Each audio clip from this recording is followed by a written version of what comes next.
If you were around Pearl Harbor yesterday, you may have seen the USS Nimitz pulling in. The aircraft carrier set sail on November 25th, and KITV4's Robert Buon was on board as the crew with Hawaii ties returned home. Right now, we're standing on Vulture's Row. We're high atop the flight deck of the USS Nimitz. The naval aircraft carrier has been patrolling the Pacific Rim for the better part of the last 7 months. And for some of the crew, deployment ends right here, right now, at Pearl Harbor.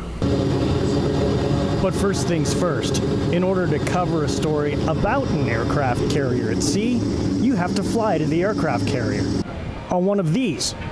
A C-2 Greyhound, the Navy's carrier onboard delivery aircraft. Then after you fly to the carrier, you've got to land on the carrier. After about an hour in the air, traveling due southeast from Oahu, we had arrived on board the USS Nimitz, a 1,092-foot nuclear-powered carrier that first launched in May of 1972, making it the oldest serving carrier in the U.S. fleet and in the world.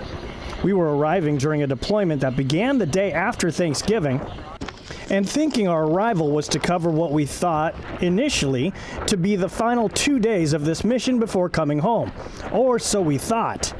So we actually got a phone call about you guys by chance for the media, and so the ship's XO, the executive officer, he called down to media and he asked us, hey, how would the schedule change with the media flying out if we pulled in a day early? And we all kind of looked at each other and were like, oh, does that mean something? It does mean something, that a day many sailors had circled on the calendar as the day they'd return home to friends and family would actually come 1 day earlier. Probably not going to be many complaints about that. Getting to spend an extra day in Hawaii sounded very rough. Welcome news for many who felt like they've been at sea for a long time. A rewarding experience for sure, but for those from Hawaii, they're happy to be home. This is actually, I've almost been in for like 10 years, and this is my first deployment, so it was an experience for me.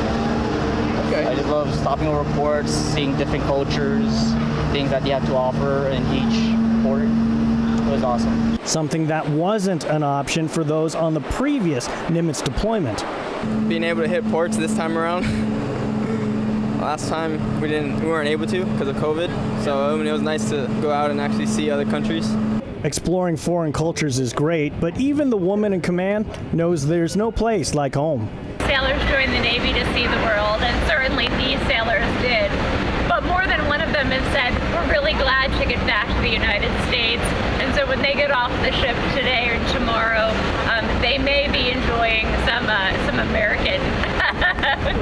Seeing the Honolulu skyline is a familiar sight to many on board, but brand new to others. Oh, I'm looking forward to exploring the island and seeing the culture and the food, and everyone talks about how beautiful it is, so I'm excited to see, kind of do a few hikes, see nature, see the beach.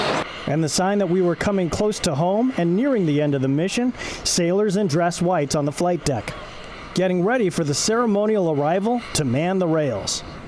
And coming into Pearl Harbor creates moments unlike any other. Approaching the memorials of the Missouri and the Arizona. Then at last, the final push into the dock at Pearl Harbor. Thank you for your service, and welcome home, sailors. From Joint Base Pearl Harbor Hickam, Robert Buon, KITV4 Island News.